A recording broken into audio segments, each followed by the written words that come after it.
Hi, everyone. In this episode, we're going to talk about a mother and a wife who was murdered by the person who's supposed to love and cherish her for the rest of her life. So, the victim's name is Elizabeth Capaldi. She was 55 years old and married. She had one kid. And I believe that kid is an adult right now, was not living at home. And she was killed by her husband, which is a story we hear a lot on the news. And it happens too much in society, too much in the US, too much around the world. Women are victims of homicide. Let's look at the video, and then we're going to discuss this a little bit more. 55-year-old Elizabeth Capaldi was last seen on October 10th, reported missing 2 days later. She was last seen at her home on High Street in Sellersville, Bucks County. NBC 10's Deanna Durante has been following the story since it broke last month. She is live in Sellersville with an update. Deanna, bring us up to speed on this. Well, you can see behind me, crime scene investigators still here. The neighborhood still surrounded by yellow police tape. When you saw images from Skyforce 10 earlier, it was just as police were arriving, but they have been here for several hours and bringing in cadaver dogs to search not just the home, but the property behind it. This is, we have learned from the medical examiner's office in Delaware County, that it is going to be examining the remains that were found today. Weathered missing posters hang near the home of Elizabeth Capaldi. Police tape block her street, and crime scene investigators have been searching the house most of the day, towing a car and searching the garage, and bringing in a cadaver dog. Capaldi was reported missing in mid-October. Then investigators searched for information and 2 weeks later issued public pleas, hoping for help in finding her, who left behind personal items and her car. This is my neighborhood. This is where I live. I go shopping. I work right here, and Beth is my age. She's got graying hair like me, and it hit me. Neighbors began searching, like Kristen Ward. Police were quiet about Capaldi's husband, who they said in October was not the person to report her missing. Today we learned he was taken into custody on Thursday, spent the night at the Bucks County Jail, and led investigators to a wooded area near the Philadelphia airport, where remains were discovered. The Delaware County Medical Examiner's Office's crews were sent to the scene, and the office will examine what was found. The outcome, not what Kristen or others who didn't give up hope had wanted to learn. She's part of our community, and I look at her and I see this beautiful woman who has so much more to offer in her life. And where would she have gone? Why would you just leave? So I wasn't about to give up on that. Disappointing news for those who were holding out hope that Elizabeth Capaldi would come home and be okay. Unfortunately, as we are learning today, the Delaware County Medical Examiner's Office examining those remains that were left behind. Investigators in Bucks County not commenting on this case at this point. I'm going to read the article for you now. The husband of a missing woman from Bucks County on Friday led police to a location where human remains were found. The sources said 55-year-old Elizabeth Capaldi's husband, Stephen Capaldi, was taken into custody Thursday and led police to the remains the next day. The remains, found near Philadelphia International Airport, have not been officially identified as those of Elizabeth Capaldi. Capaldi was last seen at her Sellersville home, where she lived with her husband, near the intersection of High and East Church Streets, back on October 10th. On Friday, crime scene investigators spent several hours searching the home and the property behind it. Investigators said a few personal items, including her wallet, were also missing from the home. Most of her belongings, including her cell phone, keys, and car, were left behind. However, Capaldi worked from home and was not known to travel outside the area alone. She mainly stayed in or around the house, unless running errands or with family members, according to investigators. So what likely happened here is that Stephen Capaldi killed his wife and then dumped her body. He's the one that led the police to the remains. Obviously, this story is brand new, so they have to test the remains and make sure this is Elizabeth Capaldi. I am 100% sure that is Elizabeth Capaldi because she's the one that's missing. And nobody leaves their house and leaves their cell phone and their purse and their car. Nobody does that. So he killed his wife. And this is a big problem for women in America and around the world. A lot of women are being killed just because men can. You know, your husband get mad at you, your boyfriend get mad at you for whatever reason. It could be something very simple. And violence is perpetrated by men. I would say 97% of the time, men are the instigators, men are the perpetrators. A lot of women get killed. Like 97% of women are killed. And when you flip the switch and you look at how many men are killed by their spouse, it's like 5 to 7%, something like that. Okay? So women are in a bad situation. And imagine, this is not some stranger on the street. This is not somebody in a back alley. This is a husband.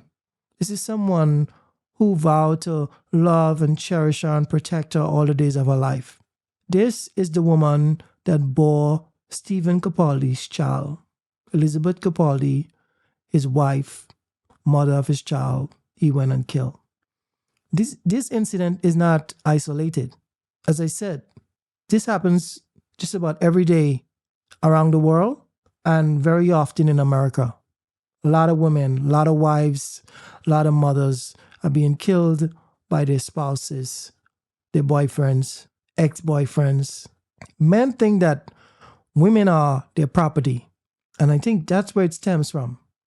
Like, a woman gets with a man and they're in a relationship, they don't even have to be married, and the man thinks he owns her, like for life.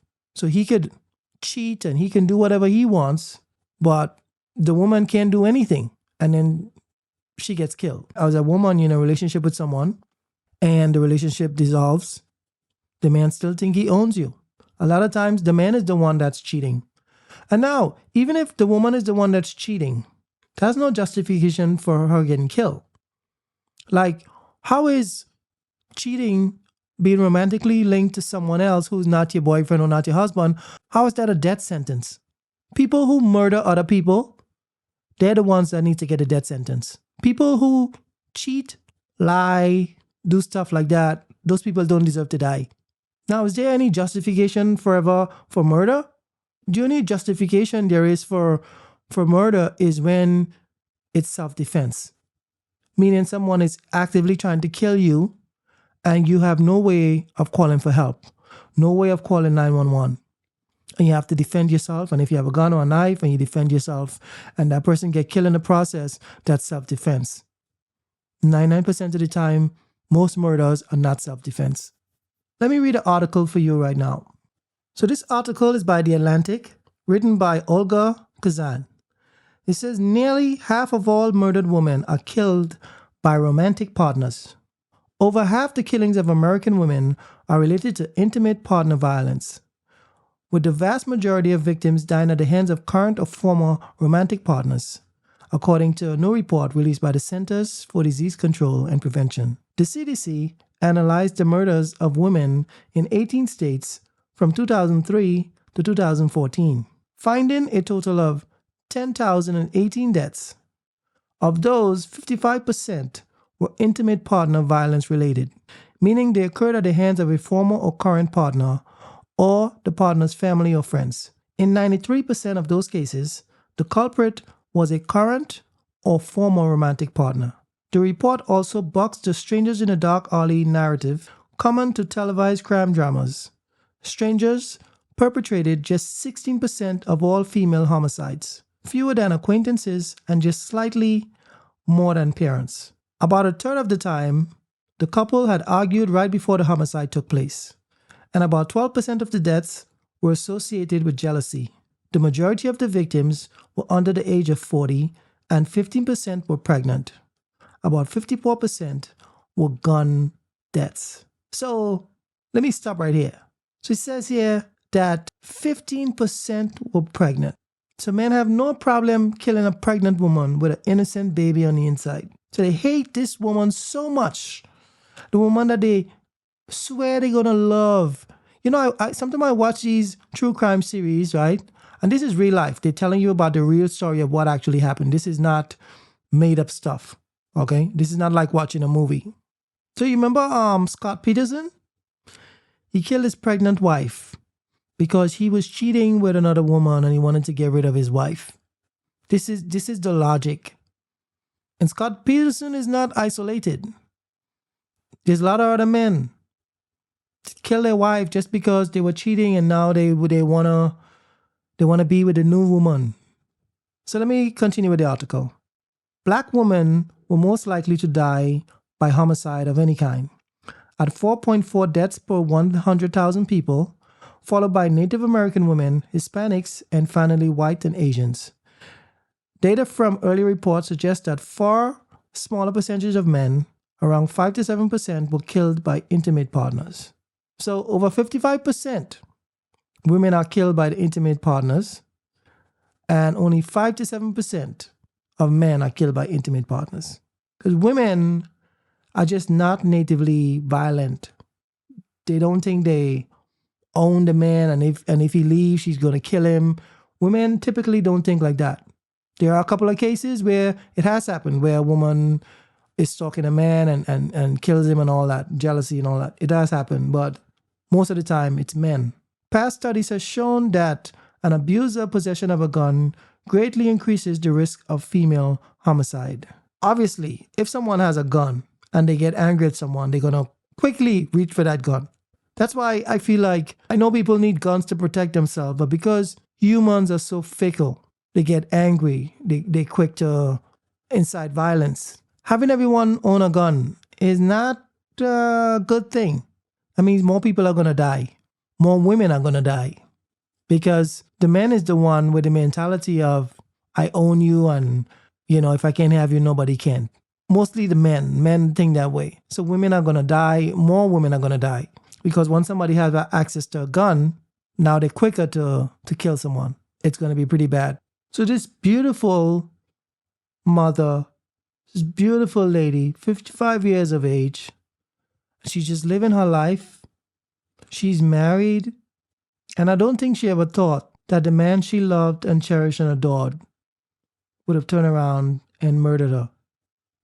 And most people don't think that the person that you're sleeping with every night is the one that's going to take your life. But more than likely, that's the person that's going to take your life. And that's very sad. You think, it's some stranger or some pervert or somebody. No, it's the person that claimed to love you. A lot of times, your own husband, your own wife, your own family, your own friends. It's just that, unfortunately, men are more prone to violence. So, as a woman, you have to look for signs. Like when you're with somebody, and this lady, she's married to this man. When you're married to someone, you got to know them to some extent. You have to look for signs. I'm not saying that we don't know all the details of this case yet. I'm just saying that, like when you're with someone, look for people who are going through certain midlife crisis. Like if you're intimate with someone, you're married with someone, obviously you're intimate. If all of a sudden they want to do something different, that's a sign that this person is messing with somebody new. That's a sign. Trust me. And you have to now be an investigator. You got to try to find out if this person is planning to kill you, planning to leave you, cheating, something. And you need to get out of that situation. I mean, my advice for one is to, when things are going great, put cameras around the house. Talk to your husband, tell him, babe, can we put cameras around the house? Put cameras everywhere. Because if he does something, he's going to have to stop those cameras, or the cameras are going to catch him. Either way, it's going to be suspicious. Because if you have cameras and all of a sudden you go missing and all of a sudden the cameras stop working, guess what? We have a suspect. It's very, very sad that this lady lose her life. Human beings should only die from natural causes, from our own mistakes. Like, we eat too much sugar and we get diabetes or whatever. We shouldn't be dying prematurely at any age because our loved ones decide they want to get rid of us.